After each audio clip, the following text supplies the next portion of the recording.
ರಘು ಅಂತ ಅಂತ ನಮ್ಮ ಹೆಸರು ಈ ಸೇರಿಸೋದು ಬರೀ ರಘು ಅಂತ ಮಾಡಿದ್ರೆ ಆಮೇಲೆ ಪುಷ್ಪ ಅಂತ ಒಂದು ಮಕ್ಕಳಿದ್ದಾರೆ. ಪುಷ್ಪ ನೋಡಿ ಇವಾಗ ವೆಟರ್ನರಿ ಡಿಪಾರ್ಟ್ಮೆಂಟಲ್ಲಿ ಕೆಲಸ ಮಾಡ್ಕೊಂಡಿದ್ದಾರೆ. ನಮ್ಮ ರಘು ಕೆಲಸ ಇದ್ದ ಇವನು ನಮಗೋಸ್ಕರ ನಮ್ಮನ್ನೆಲ್ಲ ಅಂದ್ಕೊಂಡು ನೋಡಿ ಯೋಗಕ್ಷೇಮ ನೋಡೋಕ್ಕೋಸ್ಕರ ಇಲ್ಲೇ ಬಂದ್ಬಿಟ್ಟೆ ನಾವು ಹೋಗಲಿಲ್ಲ. ಇಲ್ಲೇ ವರ್ಕ್ ಮಾಡ್ತಾನೆ. ಅದೇ ಆಮೇಲೆ ನಾವು ಎರಡನೇ ಮಗ ಗಣೇಶ ಅವನು MSc ಮಾಡಿದ್ದಾನೆ. MSc ಮಾಡೋದು ಸೈಂಟಿಸ್ಟ್ ಆಗಿ ಕೆಲಸ ಮಾಡ್ತಾ ಇದ್ದಾನೆ ಬೆಂಗಳೂರಲ್ಲಿ. ಅವನಿಗಿಬ್ರು ಮಕ್ಕಳು, ಅವನಿಗಿಬ್ರು ಮಕ್ಕಳಾಗಿದ್ದಾರೆ.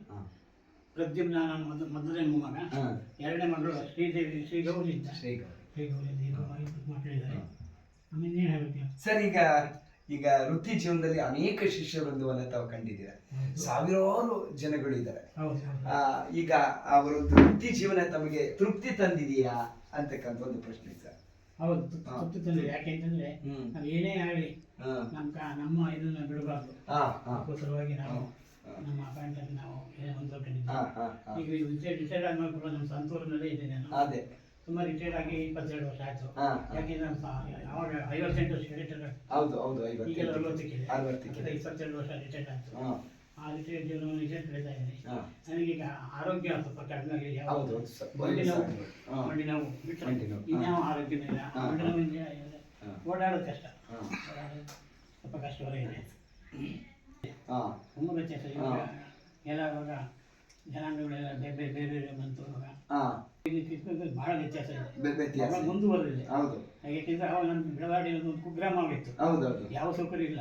ವಿದ್ಯುತ್ ಶಕ್ತಿ 1954 ಅವಾಗ ನಮ್ಮ ಬಿಡಿಸ್ಕೊಳ್ಳೋದು. ಆ ನಂತರ ನಮ್ಗೆ ವಿದ್ಯುತ್ತೇ ಇಲ್ಲ. ಊರಿಗೆಲ್ಲ ಒಂದೇ ಕೆರೆ ಅಂತ, ಒಂದು ಕೆರೆಯಲ್ಲಿ ಎಲ್ಲ ಊರಿನ ಎಲ್ಲ ಜನಾಂಗಗಳು ಎಲ್ಲ ಕೆಲಸ ಅದರೊಳಗೆ ಮಾಡಬೇಕಾಗಿತ್ತು.